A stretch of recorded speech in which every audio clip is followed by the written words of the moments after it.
آج کی گفتگو شروع کرنے سے پہلے میں آپ سب سے گزارش کروں گا کہ ایک مرتبہ درود پاک کا نذرانہ آقا علیہ الصلوۃ والسلام کو پیش کیا جائے۔ اللہم صلی علی محمد وعلی آل محمد کما صلیت علی ابراہیم وعلی آل ابراہیم انک حمید مجید۔ اللہم بارک علی محمد وعلی آل محمد کما بارکت علی ابراہیم وعلی آل ابراہیم انک حمید مجید۔ لوگ مال کو، پیسوں کو، گھر بار کو، مہنگے کپڑوں کو خوبصورتی سمجھتے تھے۔ میرے آقا علیہ الصلوۃ والسلام نے بتا دیا کہ حسن سادگی میں بھی ہوتا ہے۔ وہ کیسے؟ میرے آقا علیہ الصلوۃ والسلام سے دنیا میں حسین کوئی ہو ہی نہیں سکتا۔ آقا علیہ الصلوۃ والسلام نے پیوند لگے کپڑوں کو بھی استعمال کیا۔ آقا علیہ الصلوۃ والسلام نے سادے کپڑوں کو بھی استعمال کیا ہے۔ آقا علیہ الصلوۃ والسلام ظاہری طور پر کچے مکان میں آرام فرما ہوتے تھے۔ پیر مہر علی شاہ سرکار یہاں پر آ کے کتنی پیاری بات لکھتے ہیں۔ آپ کہتے ہیں میں لوگوں کو حسن سمجھانے لگا، لیکن میں سمجھتا ہوں کہ سمجھانے سے پہلے کوئی مثال دی جائے تاکہ لوگوں کو حسن سمجھ آ جائے۔ آپ کہتے ہیں میں نے مثال کو بڑا ہی ڈھونڈا، بڑا ہی مثال کو ڈھونڈا، اتنا کہتے ہیں میں جو مثال کوئی ملی نہیں کہ میں حضور علیہ الصلوۃ والسلام کی کہ حسن کو بیان کر سکوں، جس مثال کو پیش کر کے میں حسن کو بیان کر سکوں، لوگوں کو سمجھا سکوں۔ آپ کہتے ہیں میں اس نتیجے پر پہنچا ہوں کہ کوئی مثل نہیں ڈھولن دی، چپ کر مہر علی تھے جان نہیں ہوا۔ اعلیٰ حضرت جیسی شخصیت رحمت اللہ علیہ کیا خوب ارشاد فرماتے ہیں۔ آپ کیا فرماتے ہیں؟ کہتے ہیں کہ وہ کمال حسن حضور ہے، وہ کمال حسن حضور ہے، کمال نقص جہاں نہیں۔ یہ وہ پھول ہے کہ خار سے دور ہے، یہ وہ پھول خار سے دور ہے، یہ وہ شمع ہے کہ دھواں نہیں۔ اللہ اکبر! اعلیٰ حضرت جیسی شخصیت کیا خوب بات آپ کو سمجھا دی، اور کتنے سادہ لفظوں میں سمجھا دی۔ خوبصورت بات آپ نے کہی کہ وہ شمع ہے کہ دھواں نہیں، مطلب کہ دنیا کی شمع جلے تو ساتھ دھواں ضرور ہوتا ہے، لیکن آپ نے کتنی پیاری بات کہہ دی۔ آپ نے کہا کہ میرے آقا علیہ الصلوۃ والسلام شمع ہی شمع ہے، دھواں ہو ہی نہیں سکتے، بلکہ میرے آقا علیہ الصلوۃ والسلام کے ساتھ کوئی دوسری چیز ہو ہی نہیں سکتی۔ بلکہ حسن کے معاملے پہ بات ہو رہی ہے تو مجھے ایک بات یاد آ گئی۔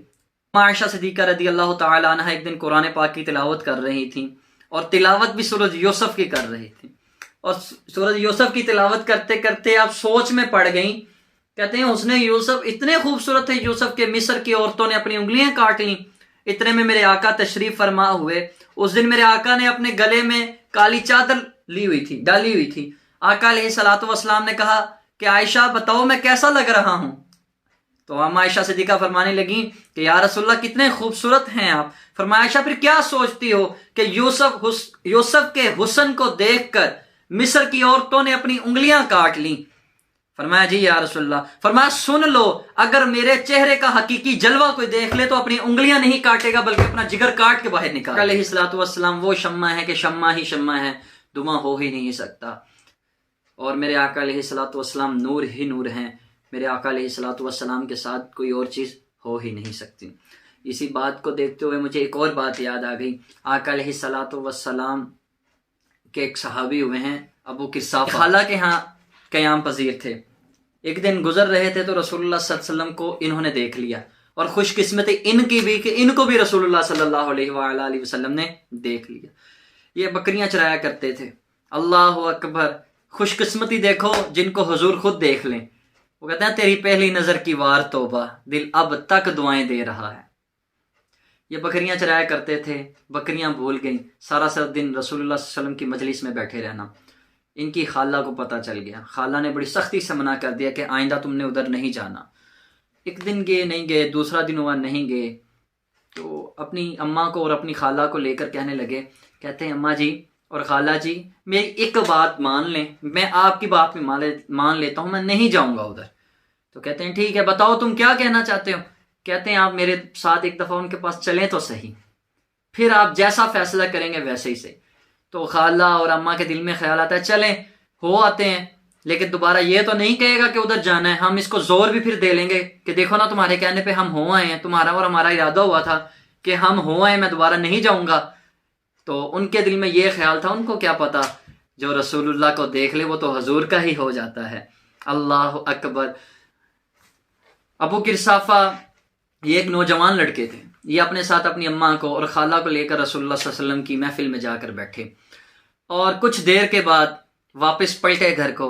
ابو قحافہ بڑے پریشان کہ یار، کیونکہ ان کا مستقبل انہی پر منحصر تھا کہ یار اب یہ کیا بولیں گی، میری خالہ کیا بولیں گی یا میری والدہ کیا کہیں گی، بلکہ یہاں تک کہ آپ بڑے پریشان، دل آپ کا بے چین اور دل مچل رہا ہے کہ پتہ نہیں یار میری خالہ کیا بولیں گی۔ اللہ اکبر! تو آپ کیا ارشاد فرماتی ہیں؟ کہتی ہیں ان کی خالہ بول رہی ہیں، کہتی مار آئینہ مثل ھذا رجل، اللہ اکبر، زندگی میں ایسا سونا بندہ میں نے دیکھا ہی نہیں۔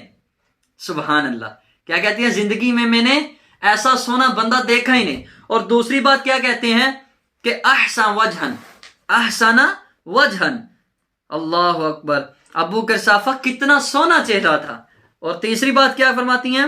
ولا عینہ کا توبن، اللہ اکبر! ابو قحافہ جیسے کپڑے سونے پہنے ہوئے تھے، دنیا میں نے ایسے کپڑے بھی سونے کسی کے نہیں دیکھے۔ اللہ کہ جو انسان رسول اللہ صلی اللہ علیہ وسلم کو ایک دفعہ دیکھ لیتا ہے نا، وہ حضور کی ہر چیز کی تعریف کرنے پر مجبور۔ چوتھی بات آپ نے کتنی پیاری ان کی خالہ بولتی ہیں، ولا علینا کلامن، اللہ اکبر! کہ کتنی میٹھے باتیں کرنا ہے، شہد سے جیسے میٹھی بات۔ اعظم چشتی کی بھی روح تڑپی، اور اعظم چشتی کیا خوبصورت بات لکھتے ہیں، کہتے ہیں سمجھا نہیں ہوں فنوس میرا عشق بے ثبات، اللہ اکبر! وہ کائنات حسن ہے یا حسن کائنات؟ کی خالہ اور ان کی والدہ کیا کہنے لگیں؟ آپ بڑے خوبصورت جملے آپ کہتی ہیں ابو قحافہ آئندہ ہم تمہیں نہیں روکیں گے، تم صبح آؤ، دوپہر کو آؤ، شام کو آؤ، رات کو آؤ، تو 24 گھنٹے حضور کی محفل میں بیٹھا کر، ہم آئندہ تجھے نہیں روکیں گے۔ اللہ اکبر! چند بدرشا شانی ہے، متھے چمک دی لاٹ نورانی ہے، کالی زلف تے اکھ مستانی ہے، مخمور اکھی ہن مت بریاں، اللہ اکبر! میرے آقا علیہ الصلوۃ والسلام کا حسن با کمال تھا۔